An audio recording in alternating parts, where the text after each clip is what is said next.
నమస్కారం, సుఖీభవకు స్వాగతం. ఈరోజు సుఖీభవలో గుండె పనితీరు తగ్గిందా, ముప్పుతోనూ మధుమేహం ముప్పు, ఆరోగ్యానికి చిన్న మార్పే చాలు, పెయిన్ కిల్లర్స్తో ఆరోగ్యానికి చేటు, ఇంకా హెల్త్ టిప్. హార్ట్ ఫెయిల్యూర్ అనగానే మనలో చాలామంది గుండె కొట్టుకోవడం ఆగిపోయిందని అనుకుంటారు. నిజానికి గుండె కొట్టుకోవడం ఆగిపోవడం అంటే కార్డియాక్ అరెస్ట్, అదే హార్ట్ ఫెయిల్యూర్ అంటే గుండె పనితీరు బాగా మందగించిపోవడం అన్నమాట. 100% పని చేయాల్సిన గుండె 40%, 30% పని చేయడం వల్ల మన శరీరానికి తగినంత రక్తం, ప్రాణవాయువు దొరకని పరిస్థితి ఎదురవుతుంది. మనిషిని క్రమంగా జీవోత్సవంలా మార్చేసే హార్ట్ ఫెయిల్యూర్ గురించి ఇప్పుడు తెలుసుకుందాం.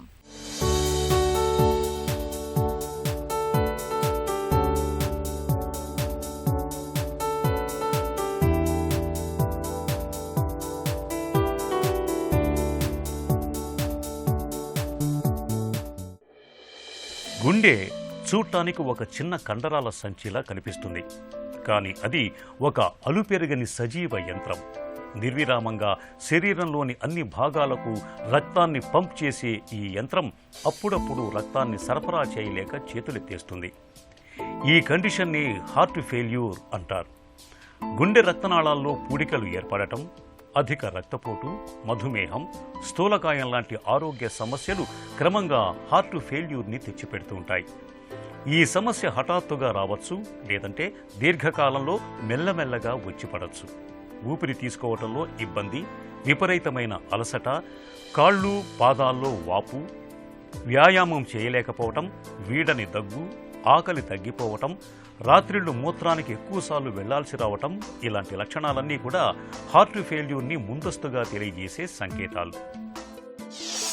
హార్ట్ ఫెయిల్యూర్ అంటే మనకి మెయిన్గా హార్ట్ వీక్నెస్, అది లెఫ్ట్ సైడ్ కావచ్చు రైట్ సైడ్ కానీ వీక్నెస్ వల్ల వచ్చిన దాన్ని హార్ట్ ఫెయిల్యూర్ అంటారు.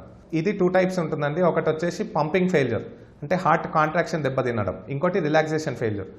ఎవరికైనా కూడా దమ్ము రావడం కానీ, లేదా కాళ్ళ వాపులు రావడం, లేదా పొట్ట ఉబ్బడం, ఫేషియల్ పఫినెస్ రావడం, ఇవన్నీ కూడా హార్ట్ ఫెయిల్యూర్ వల్ల వచ్చే సిమ్టమ్స్. కొందరికి పడుకుంటే దమ్ము రావడం, నిల్చున్నప్పుడు బాగానే ఉంటారు, పడుకుంటే మాత్రం దమ్ముతో దగ్గుతో లేచి కూర్చుంటారు రాత్రి. ఇది కూడా హార్ట్ ఫెయిల్యూర్ యొక్క సిమ్టమే. హార్ట్ ఫెయిల్యూర్కి చాలా కారణాలు ఉంటాయండి. వన్ ఆఫ్ ద మెయిన్ కారణం వచ్చేసి కరోనరీ ఆర్టరీ డిసీజ్, అంటే హార్ట్ అటాక్ వచ్చినాక దాన్ని టైంలో ట్రీట్మెంట్ చేసుకోకపోవడం. హార్ట్ అటాక్ వచ్చినాక వితిన్ 90 minutes కనుక మనం డాక్టర్ దగ్గరికి వెళ్ళి ట్రీట్మెంట్ తీసుకుంటే మనం హార్ట్ ఫెయిల్యూర్ అనే దాన్ని అవాయిడ్ చేసే అవకాశం 80% ఉంటుంది. ఓన్లీ 20% మందికి మాత్రమే టైంలో ట్రీట్మెంట్ తీసుకున్నా హార్ట్ ఫెయిల్యూర్లో ల్యాండ్ అప్ అయ్యే అవకాశం ఉంటుంది. ఇవి కాకుండా మనకి కొన్ని ఇడియోపాథిక్ కాజెస్, అంటే జెనెటిక్, వంశపారంపర్యంగా వచ్చే జెనెటిక్ డిఫెక్ట్స్తో కూడా హార్ట్ వీక్నెస్ రావచ్చు. మద్యం, ఆల్కహాల్ ఎక్కువ తీసుకుంటే, మనం ఆల్కహాల్ కనుక మితిమీరిన విధంగా తీసుకుంటే హార్ట్ అనేది పెద్ద సైజ్ అయిపోయి దాని ఫంక్షన్ కూడా దెబ్బతినే అవకాశం ఉంటుంది. ఇది కాకుండా డైటరీ డెఫిషియన్సీస్, మెయిన్గా బియ్యంని బాగా అరగొట్టినాక తింటే దాంట్లో థైమిన్ అనేది ఉంటుంది, దాని డెఫిషియన్సీ వల్ల రావడము. కొందరికి స్ట్రెస్ కార్డియోమయోపతి అని ఉంటుంది. బాగా స్ట్రెస్కి గురైతే మెయిన్గా న్యాచురల్ కెలామిటీస్ కానీ, లేదా ఇంట్లో ఎవరైనా ఎక్స్పైర్ అవ్వడము, దీని తర్వాత వాళ్ళు సడన్గా స్ట్రెస్కి గురవుతే కూడా హార్ట్ ఫెయిల్యూర్ అనేది రావచ్చు. ఇది కాకుండా హార్ట్ ఫాస్ట్గా కొట్టుకోవడం, అరిథ్మియాస్ అంటారు, ఇర్రెగ్యులర్ కొట్టుకోవడం కానీ ఫాస్ట్గా కొట్టుకోవడం. సో ఇలాంటి వాళ్ళలో కూడా హార్ట్ ఫెయిల్యూర్ అనేది, హార్ట్ వీక్నెస్ అనేది డెవలప్ కావచ్చు.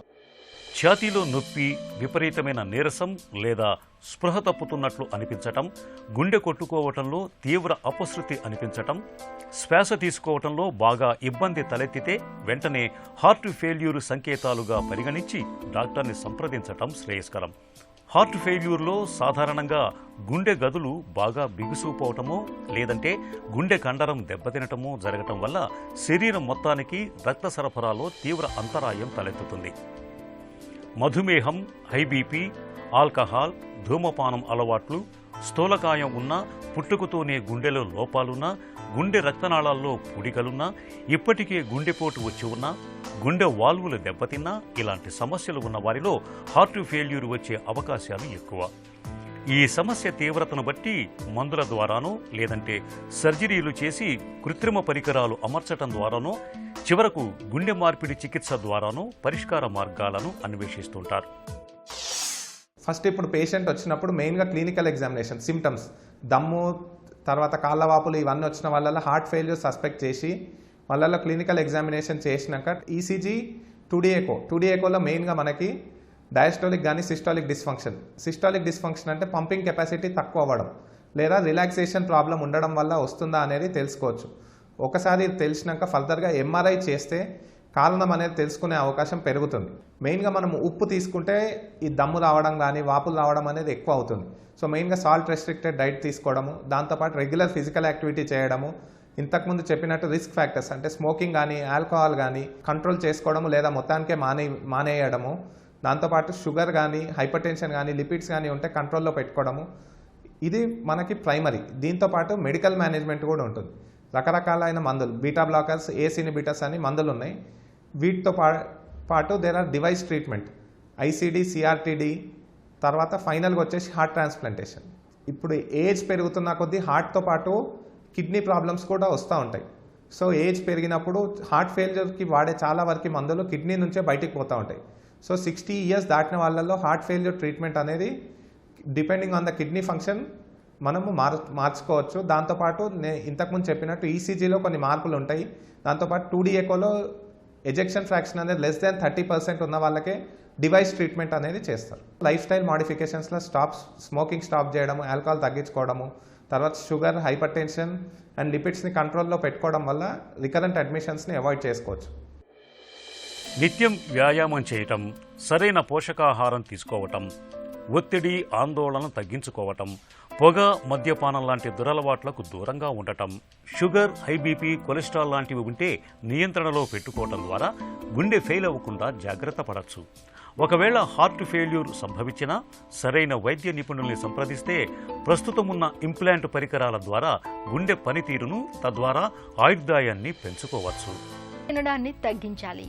ఇలా చేయడం వల్ల మధుమేహం ముప్పు తగ్గడమే కాదు, రక్తపోటు, అధిక బరువు వంటివి కూడా అదుపులోకి వస్తాయని పరిశోధకులు సూచిస్తున్నారు.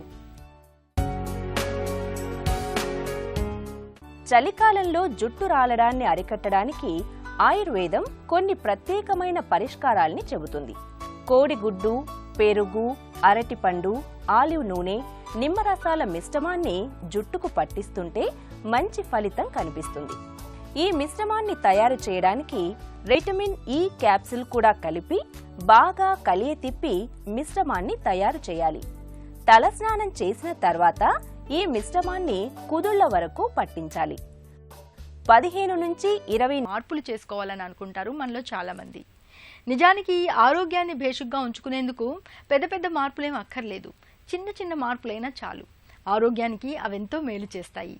ఆరోగ్యాన్నిచ్చే చిన్న చిన్న మార్పుల గురించి ఇప్పుడు తెలుసుకుందాం.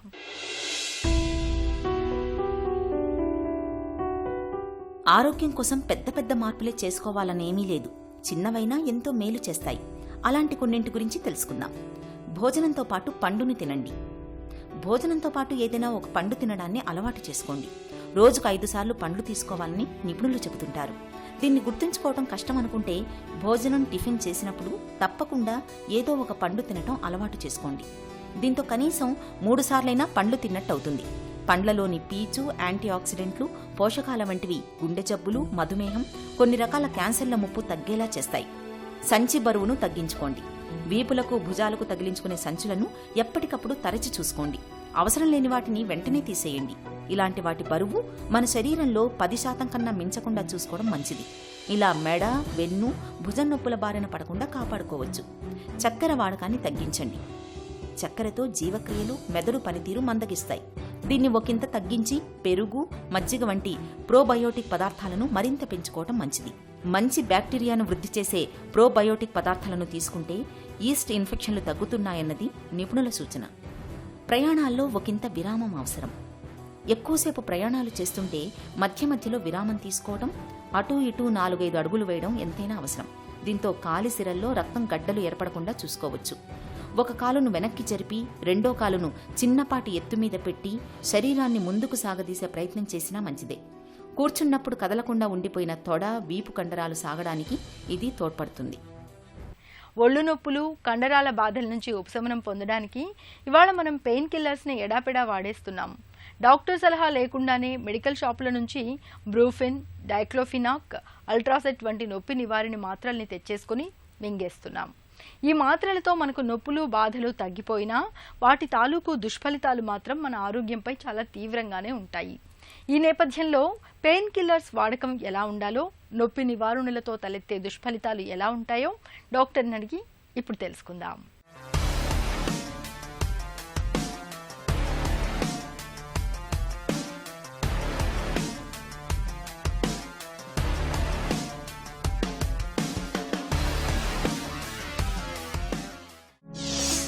పెయిన్ కిల్లర్స్ ఎలా పనిచేస్తాయి?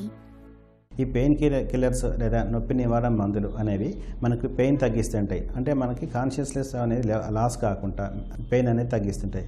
వీటినే పెయిన్ కిల్లర్స్ అంటారు. అదే ఎనస్థీషియా అనుకోండి, మన కాన్షియస్ లెవెల్స్ అనేది ఉండదు అనమాట. మనకి ఈ పెయిన్ అనేది ఎలా వస్తుంది? పెయిన్ ఎలా వస్తుందంటే మనకి బాడీలో సెల్స్ కానివ్వండి, టిష్యూ కానీ డ్యామేజ్ అయినప్పుడు కొన్ని రకాల కెమికల్స్ అనేవి రిలీజ్ అవుతాయి. ఈ కెమికల్స్ని ప్రోస్టాగ్లాండిన్స్ అంటారు. ఈ ప్రోస్టాగ్లాండిన్స్ మనకి నర్వ్ ఎండింగ్స్ సెన్సినర్స్ ద్వారా నర్వస్ సిస్టమ్తో బ్రెయిన్కి అనేది చేరబడుతుంది. ఈ పెయిన్ అనేది సెన్సేషన్ అనేది చేరబడుతుంది.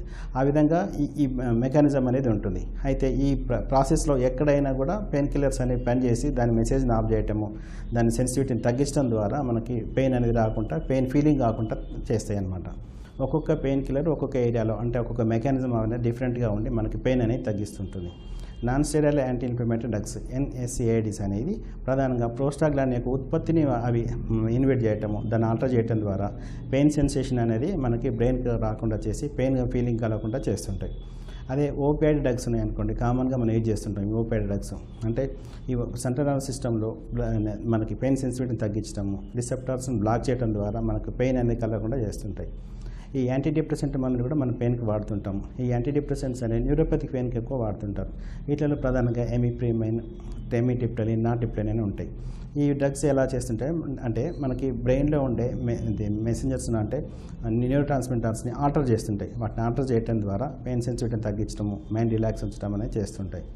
NSAIDలో ప్రధానంగా మనం చెప్పుకునే డ్రగ్స్ ఐబుప్రోఫెన్ కానీ, నాప్రాక్సిన్, డైక్లోఫినాక్, ఏసిక్లోఫినాక్ సాధారణంగా వాడుతూ ఉంటాము. ఇవి అనేవి ప్రోస్టాగ్లాండిన్స్ని ఇన్హిబిట్ చేయడం ద్వారా పనిచేస్తుంటాయి. అదే మార్ఫిన్ లైక్ ఎనలాగ్స్ అంటే డ్రగ్స్ ఇవి ఎట్లా పనిచేస్తుంటాయి, మన బ్రెయిన్లో రిసెప్టార్స్ని బ్లాక్ చేయడం ద్వారా పనిచేస్తుంటాయి. వీటిలో ట్రమ్డాల్ కానివ్వండి, మార్ఫిన్, పెథిడిన్ ఇవన్నీ కూడా ఓపియాయిడ్ ఎనాలిసిక్స్ అని అంటారు. ఈ పెయిన్ సెన్సిటివిటీని తగ్గించడం ద్వారా అంటే పెయిన్ వచ్చే పార్ట్ నుంచి బ్రెయిన్ వరకు ఈ ప్రాసెస్లో ఎక్కడైనా బ్లాక్ చేయడం ద్వారా ఈ పెయిన్ కిల్లర్స్ పనిచేస్తుంటాయి. తద్వారా పెయిన్ అనేది రాకుండా చూస్తాయి అన్నమాట. నొప్పి నివారణలను ఎందుకు ఎక్కువగా వాడకూడదు? ఈ పెయిన్ కిల్లర్స్ ఎక్కువ వాడటం వల్ల వీటి సైడ్ ఎఫెక్ట్లు ఉంటాయి. For example non steroidal anti inflammatory drugs అంటే NSAIDs, వీటిలో బ్రూఫిన్, ఐబుప్రోఫెన్, నాప్రాక్సిన్, ఎసిక్లోఫినాక్, డైక్లోఫినాక్ ఇవి ఎక్కువ వాడటం వల్ల మనకి గ్యాస్ట్రిక్ ప్రాబ్లం రావటము, కిడ్నీస్ ప్రాబ్లం రావటం, కిడ్నీ ఫెయిల్యూర్కి వెళ్ళిపోవడం జరుగుతుంటుంది. కొద్ది మందిలో ఈ వీటి మనకి బ్లడ్ థిన్నర్స్ వాళ్ళ వల్ల కూడా బ్లీడింగ్ టెండెన్సీ అనేది పెంచుతుంటాయి అన్నమాట ఈ డ్రగ్స్.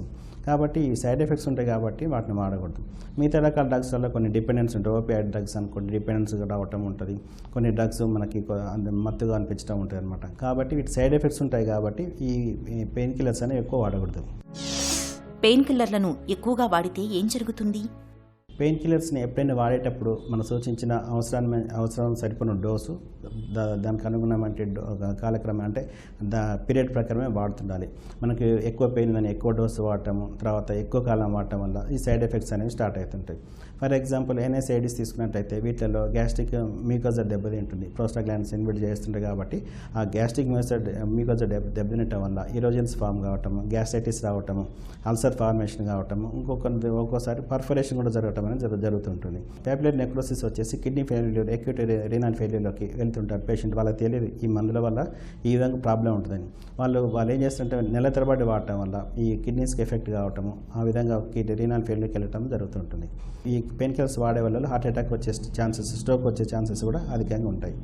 ఓపియాయిడ్ ఎనాలిసిక్స్ వాడే వాళ్ళలో డిపెండెన్సీ అనేది పెరుగుతుంటుంది. ఎందుకంటే ఇవి మార్ఫిన్ అనలాగ్స్ కాబట్టి వాటిలో డిపెండెన్స్ పెరగటం, అవి ఎక్కువ వాడాలని అనిపించడం, అవి వాడే వాళ్ళలో మత్తుగా అనిపించడం, తర్వాత మోషన్ ప్రాబ్లం అంటే కాన్స్టిపేషన్ రావటము, రెస్పిరేటరీ డిప్రెషన్ రావటం, ఎక్కువ ఉండటం, శ్వాస తీసుకోవడం ఇబ్బంది అయ్యే అవకాశాలు లాంగ్ రన్ యూజ్ చేసే వాళ్ళలో జరుగుతుంటుంది. అదేవిధంగా యాంటీ డిప్రెసెంట్ మెడిసిన్స్ కొన్ని neuropathy pains anti depressant anti convulsant drugs అని ఇస్తారు. అంటే ఈ ఫిట్స్ వాడే టాబ్లెట్లు కూడా పెయిన్ న్యూరోపతి పెయిన్ కంట్రోల్ చేసేందుకు వాడుతుంటారు. ఈ యాంటీ డిప్రెసెంట్ వాడినప్పుడు మనకు నోరు ఎండిపోవటము, మూత్రం రిటెన్షన్ ఉండటం, యూరిన్ రిటెన్షన్ ఉండటము, కాన్స్టిపేషన్ ఉండటము, మాతగా అనిపించడం అనేది దీని సైడ్ ఎఫెక్ట్స్ ఉంటాయి. అదేవిధంగా యాంటీ కన్వల్సెంట్ డ్రగ్స్ వాడినప్పుడు కూడా మనకి డ్రౌజీగా అనిపించడము, ఫెటిగా అంటే ఎక్కువ యాక్టివ్ లేకపోవడము, మనకి తొందరగా టైర్డ్ అనిపించడం అనేది ఇవి లాంగ్ రన్ యూజ్ చేయడం వల్ల మనకి ఈ ప్రాబ్లమ్స్ అనేవి వస్తాయి. సొంతంగా నొప్పి నివారణలను కొనుగోలు చేసి వాడడం సరైందేనా? ఈ రోజులలో ఎవరికైనా పెయిన్ రాగానే డైరెక్ట్ మెడికల్ షాప్కి వెళ్ళటం, నాకు డైరెక్ట్ బ్రూఫిన్ ట్యాబ్లెట్ ఇవ్వండి, లేకపోతే డైక్లోఫినాక్ ట్యాబ్లెట్ ఇవ్వటం అని చెప్పి చాలామంది తీసుకొని రావటం, వాడటం జరుగుతూ ఉంటుంది. ఇది విధంగా చేయటం అనేది చాలా ప్రమాదకరం. ఎందుకంటే ఒక డ్రగ్ వాడేటప్పుడు దానికి ఉన్న సైడ్ ఎఫెక్ట్స్, మనకున్నటువంటి రిస్క్ ఫ్యాక్టర్స్ అనేవి దృష్టిలో పెట్టుకుని డాక్టర్స్ మనకు మందులు అనేవి ప్రిస్క్రైబ్ చేస్తుంటారు. ఎగ్జాంపుల్ ఒక ఎసిక్లోఫినాక్ కానీ డైక్లోఫినాక్ కానీ మనం పోయి మెడికల్ షాప్లో తీసుకున్నప్పుడు ఆస్తమా ఉందనుకోండి దాన్ని ఎగ్జాజరేట్ చేస్తుంది. అదేవిధంగా గ్యాస్ట్రిక్ ప్రాబ్లమ్ని ఇంక్రీజ్ చేస్తుంది. కిడ్నీ ప్రాబ్లం ఒకవేళ స్టార్ట్ ఉందనుకోండి దాన్ని ఇంకా ఫర్దర్గా డ్యామేజ్ చేస్తుంది.